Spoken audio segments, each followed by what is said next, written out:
കർത്താവായ യേശുക്രിസ്തുവിൻ്റെ നാമത്തിൽ എല്ലാവർക്കും സ്നേഹവന്ദനം. ഈ ദിവസം നിങ്ങൾക്ക് ദൈവം അനുഗ്രഹിക്കപ്പെട്ട ദിവസമാക്കി തീർക്കട്ടെ. ഇന്നത്തെ നമ്മുടെ ധ്യാനത്തിനായി നാം തിരഞ്ഞെടുത്തിട്ടുള്ളത് യോശുവയുടെ പുസ്തകം 22-ാമത്തെ അധ്യായമാണ്.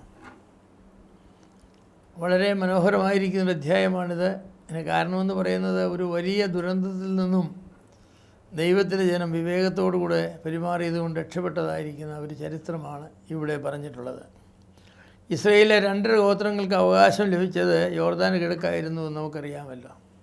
ശേഷമുള്ള 9 ഗോത്രങ്ങൾക്ക് അവകാശം നേടുവാനായിട്ട് ഈ 2 ഗോത്രങ്ങളിലെ യുദ്ധസന്നദ്ധരായിരിക്കുന്ന യുവാക്കളെല്ലാം യോർദാൻ കടന്ന് യോശുവയുടെ നേതൃത്വത്തിൽ കനാനിൽ വന്നു. അവർ ഏതാണ്ട് 5-6 വർഷങ്ങൾ അവിടെ യുദ്ധം ചെയ്ത് കനാനിന് ദേശം 9 ഗോത്രങ്ങൾക്ക് അവകാശമാക്കി കൊടുത്ത ശേഷം യോശുവ അവരെ അനുഗ്രഹിച്ച് തിരിച്ച് അവരുടെ ദേശത്തേക്ക് അയച്ചു. അവരങ്ങനെ യോർദാൻ കടന്ന് അവരുടെ ദേശത്തെത്തി. അവിടെ എത്തിയപ്പോൾ അവരൊരു കാര്യം ചെയ്തു. ആ കാര്യമാണ് ഈ അധ്യായത്തിലെ പ്രതിപാദ്യ വിഷയം. എന്താണ് അവർ ചെയ്തത്? യോർദാനക്കരെ അവകാശദേശത്തെത്തിയപ്പോൾ അവർ യെരൂശലേമിലുണ്ടായിരുന്ന ഔദ്യോഗിക യാഗപീഠത്തിൻ്റെ ഒരു പതിപ്പ് അവിടെ ഉണ്ടാക്കി. അതേ വലിപ്പത്തിൽ ഒരു യാഗപീഠം പണിതു. അപ്പോൾ ഇസ്രായേലിലെ നിയമം അനുസരിച്ച് അവർക്ക് ഒരു യാഗപീഠമേ ഔദ്യോഗികമായി ഉണ്ടാകാൻ പാടുള്ളൂ. യെരൂശലേമിൽ ദൈവാലയത്തിലാണ്. യെരൂശലേമിൽ ദൈവാലയം പണിതിട്ടില്ല. അതിന് മുമ്പ് സമാഗമന കൂടാരമുണ്ട്, അവിടെയാണ്. അവിടെ അല്ലാതെ എങ്ങും യാഗം കഴിക്കാനായിട്ട് സാധിക്കില്ല. ഇവിടെ ഒരു യാഗപീഠം ഉണ്ടാക്കി കഴിഞ്ഞാൽ അതിൻ്റെ അർത്ഥം എന്താണെന്ന് ചോദിച്ചാൽ ഞങ്ങളൊരു സ്വതന്ത്ര രാജ്യമാണ്, ഞങ്ങൾ നിങ്ങളുടെ ഭാഗമല്ല എന്നാണ് അവർ പറയുന്നത്. അപ്പോൾ ഈ 9 ഗോത്രങ്ങൾ ഇതേക്കുറിച്ച് കേട്ടു. അവർ കേട്ടു. എന്താ കേട്ടത്? 2 ഗോത്രക്കാർ യോർദാനക്കരെ കടന്നിട്ട് അവരെന്താ ചെയ്തെന്നറിയാമോ?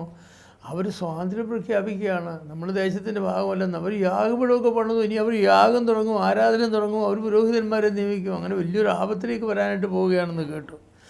ഇത് കേട്ടപ്പോഴത്തേക്ക് ഇസ്രായേൽ ജനമെല്ലാം രോഷാകുലരായി. കാരണം എന്താണ്? ഇസ്രായേലിൽ 12 ഗോത്രങ്ങൾ അടങ്ങുന്നതാണ് ഇസ്രായേൽ ജനമെന്ന് പറയുന്നത്, ഇസ്രായേൽ രാജ്യമെന്ന് പറയുന്നത്. അതിൽ 2 ഗോത്രങ്ങൾ വേറെ രാജ്യമായിട്ട് മാറുക എന്ന് പറഞ്ഞാൽ അത് വലിയ ആപത്താണ്. അപ്പോൾ കേട്ടപ്പോൾ രോഷാകുലരായി.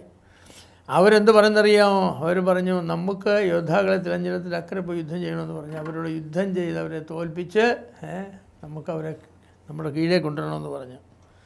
അങ്ങനെ അവരെ ഇസ്രായേലിൻ്റെ ഭാഗമാക്കി അവരെ വീണ്ടും തീർക്കാനുള്ളതായിരിക്കുന്ന വലിയ ഒരുക്കങ്ങൾ ചെയ്തു. ഏതായാലും യുദ്ധത്തിന് പോകുന്നതിന് മുമ്പ് അതേക്കുറിച്ച് അവർ സംസാരിച്ചപ്പോൾ ഒരു കാര്യം അവർക്ക് തോന്നി. എന്താണെന്ന് ചോദിച്ചാൽ, ഒരു നിയുക്ത സംഘത്തെ നമുക്ക് ആദ്യമായിട്ട് അങ്ങോട്ട് അയക്കാം. ഗാദിൻ്റെയും രൂബേന്യരുടെയും പാതി മനശ്ശേഗോത്രത്തിൻ്റെ അടുക്കിലേക്ക് ഒരു നിയുക്ത സംഘത്തെ നമുക്ക് അയച്ചിട്ട് കാര്യം അന്വേഷിക്കാം. എന്തിനാണ് നിങ്ങളിത് പണിതത്? നിങ്ങളുടെ ഉദ്ദേശം എന്താണ്? നിങ്ങൾ സ്വതന്ത്ര രാജ്യമാകാനാണോ പ്ലാന്? നിങ്ങൾ വേറെ പൗരോഹിത്യം സൃഷ്ടിക്കാനാണോ പ്ലാന്? നിങ്ങൾ ദൈവത്തിനോട് യാഗങ്ങൾ കഴിക്കാനാണോ പ്ലാൻ? എന്താണ് ഇതിൻ്റെ ഉദ്ദേശമെന്ന് നമുക്ക് അന്വേഷിക്കാമെന്ന് പറഞ്ഞു. അങ്ങനെ ആ ഡെലിഗേഷന് അവിടെ പോയി. അവിടെ ചെന്നവരെ അവരുമായിട്ട് സംസാരിച്ച്, അവിടെ നേതാക്കന്മാരുമായിട്ട് സംസാരിച്ചപ്പോൾ അവർ പറഞ്ഞെന്താണ്? അയ്യോ, ഞങ്ങളിത് ആരാധനയ്ക്ക് വേണ്ടിയല്ല ഈ യാഗപീഠം പണിതത്. ഞങ്ങൾക്ക് ആരാധിക്കാൻ യാതൊരു പ്ലാനുമില്ല. ഞങ്ങൾ വേറെ രാജ്യമാകാനും ഉദ്ദേശിക്കുന്നില്ല. ഞങ്ങളിത് പണത്തിൻ്റെ കാര്യം എന്താണെന്ന് ചോദിച്ചാൽ, വർഷങ്ങളിങ്ങനെ കഴിയുമ്പോൾ, തലമുറകൾ മാറി വരുമ്പോൾ നിങ്ങളുടെ തലമുറ അക്കരെയുള്ള ആളുകൾ പറയും, യോർദാൻ ഇക്കരെയുള്ള ഞങ്ങൾക്ക് നിങ്ങളുമായി യാതൊരു ബന്ധവുമില്ലെന്ന് പറയും. ദൈവാലയം ഇവിടെയാണുള്ളത്, നിങ്ങൾക്ക് അവിടെ ദൈവാലയമില്ല എന്ന് പറയും. അപ്പോൾ അങ്ങനെ ഒന്ന് പറഞ്ഞു കഴിഞ്ഞാൽ ഞങ്ങളുടെ മക്കൾ എന്ത് പറയണം? അങ്ങനെയല്ല, യെരൂശലേമിലുള്ള ദൈവാലയത്തിലെ ആ യാഗപീഠത്തിൻ്റെ മോഡലിൽ ഒരു യാഗപീഠം ഇവിടെയും പണിതിട്ടുണ്ട്. യാഗം കഴിക്കാനല്ല, നിങ്ങൾ ഒന്നാണെന്ന് കാണിക്കാനായിട്ട് ഒരു മോഡൽ യാഗപീഠം ഞങ്ങൾ പണിതിട്ടുണ്ട്. അങ്ങനെ ഞങ്ങളുടെ മക്കൾക്ക് ഒരു മോഡലായിരിക്കാൻ വേണ്ടി മാത്രമാണ് ഞങ്ങളിത് പണിതതെന്ന് പറഞ്ഞു. ഏതാണ്ട് 9 ഗോത്രത്തിൽ നിന്നും വലിയൊരു സംഖ്യ ആളുകൾ യുദ്ധത്തിനക്കരയ്ക്ക് പോയി. രൂബേന്യരെയും ഗാദ്യരെയും പാതി മനുഷ്യരുടെ ഗോത്രത്തെയും ഇല്ലായ്മ ചെയ്യും. ലോകത്തിൻ്റെ ഭൂമിയുടെ മുഖത്തൊന്നും ഇല്ലായ്മ ചെയ്യേണ്ടതാണ്. എന്നാൽ ഈ ഒരു സംഘം അവരുമായി സംസാരിച്ച് കഴിഞ്ഞപ്പോൾ അവർക്കൊരു കാര്യം മനസ്സിലായി. അതേക്കുറിച്ച് അവിടെ നമ്മൾ വായിക്കുന്ന അവർ സന്തോഷിച്ചു എന്നാണ്. അവർ സന്തോഷിച്ചു. കാരണം ഇസ്രായേൽ എന്ന് പറയുന്നതായിരിക്കുന്ന ഒരു രാജ്യം, 12 ഗോത്രങ്ങളടങ്ങിയ ഒരു രാജ്യം, 2 ഗോത്രങ്ങൾ യോർദാൻ അക്കരെയാണെന്ന് പറഞ്ഞാലും അവർ ആ രാജ്യത്തിൻ്റെ ഭാഗമാണ്. അതുകൊണ്ട് അവിടെ ഒരു മത്സരമില്ല, അവിടെ ഒരു വിഭജനമില്ല എന്നുള്ള കാര്യം കേട്ടപ്പോൾ അവർക്ക് ഭയങ്കര സന്തോഷം തോന്നി. അവർ തിരിച്ചു വന്ന് അവർ റിപ്പോർട്ട് കൊടുത്തപ്പോൾ വലിയ സന്തോഷമായി. അപ്പോൾ എന്താ പറയുന്നത്? കാര്യം അന്വേഷിക്കാതെ കോപിക്കുന്നു, പ്രതികരിക്കുന്നു, വളരെ ദോഷം ചെയ്യും.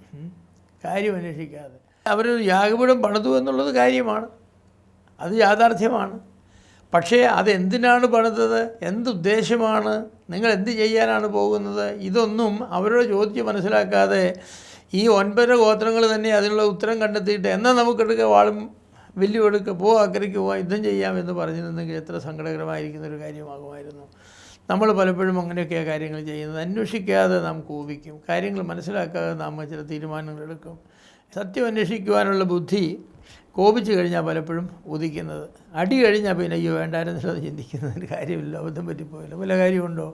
അടി കഴിഞ്ഞിട്ട് കല്ല് കയ്യിൽ നിന്ന് പോയി കഴിഞ്ഞാൽ ശശു ഞാൻ എറിയാൻ പാടില്ലായിരുന്നു പറഞ്ഞിട്ട് വല്ല കാര്യമുണ്ടോ? ഒരു കാര്യവുമില്ല.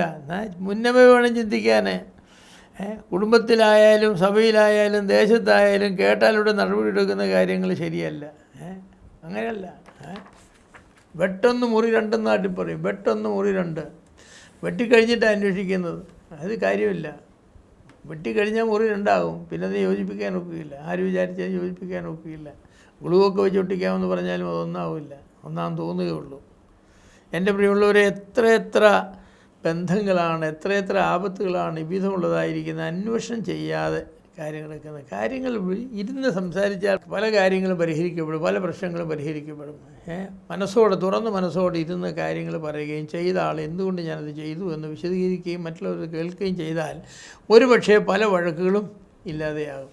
അങ്ങനെ ചെയ്യാതെ പ്രതികാരത്തിന് വേണ്ടി അങ്ങ് ഒരുങ്ങിക്കഴിഞ്ഞാൽ എന്ത് ചെയ്തേനെ? ഞാൻ വിചാരിക്കുന്നു ഈ 9 ഗോത്രങ്ങൾ ഇതൊന്നും ചോദിക്കാതെ ഡെലിഗേഷൻ അയക്കാതെ നേരെ അങ്ങ് യുദ്ധത്തിന് യോർദാൻ കടന്ന് അക്കരെ കയറുന്ന അമ്പും വിരിയും എടുത്ത് അങ്ങ് എയ്ത്ത് തുടങ്ങി.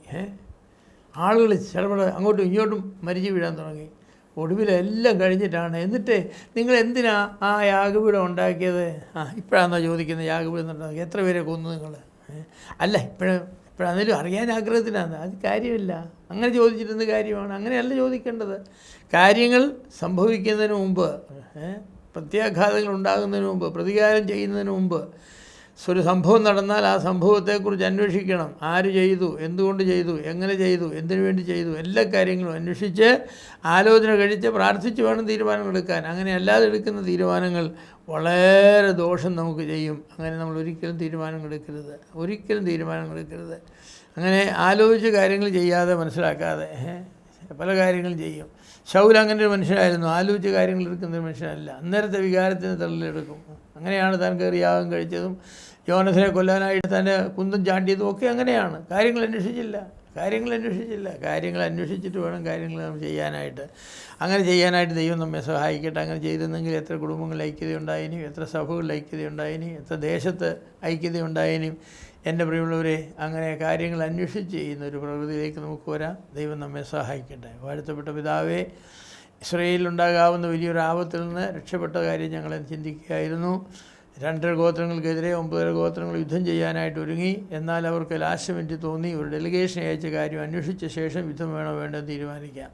ആ ഡെലിഗേഷൻ ചെന്ന് കാര്യങ്ങൾ അന്വേഷിച്ച് കാര്യങ്ങൾ കേട്ടപ്പോൾ വളരെ സമാധാനമായി, സന്തോഷമായി, ഒരു യുദ്ധം ഒഴിവാക്കി അനേകായിരങ്ങളുടെ ജീവൻ രക്ഷപ്പെടുവാൻ തക്കവണ്ണം ഇവിടെയായി. ഇന്ന് ഞങ്ങൾക്കൊരു മാതൃകയാണ്. അന്വേഷിക്കേണ്ട കാര്യങ്ങൾ അന്വേഷിക്കുകയും ചോദിക്കേണ്ടത് ചോദിക്കുകയും മനസ്സിലാക്കേണ്ടത് മനസ്സിലാക്കുകയും ചെയ്യുക. ഞങ്ങളുടെ മുൻകോപം എന്ന് പറയുന്നത് കർത്താവെ ഞങ്ങൾക്ക് വളരെ ദോഷം ചെയ്യും. കാര്യങ്ങൾ അന്വേഷിക്കാതെ തീരുമാനങ്ങളെടുത്താൽ ആ തീരുമാനങ്ങൾ കൊണ്ട് വലിയ പ്രത്യാഘാതങ്ങൾ ഉണ്ടാകുമെന്ന് മനസ്സിലാക്കുവാൻ ഞങ്ങളെ സഹായിക്കണമേ. ഈ ദിവസത്തിനായി സ്തോത്രം. ഈ ദിവസത്തെ അനുഗ്രഹിച്ച് ആശീർവദിച്ച് ഞങ്ങൾക്ക് തരണമേ. ഈ ദിവസത്തിൻ്റെ എല്ലാ സാധ്യതകളെയും അവിടുന്ന് അനുഗ്രഹിക്കണമേ. സകല മഹത്വം അങ്ങേക്ക് യേശു ക്രിസ്തുവിൻ്റെ വിലയേറിയ നാമത്തിൽ തന്നെ. ആമേൻ.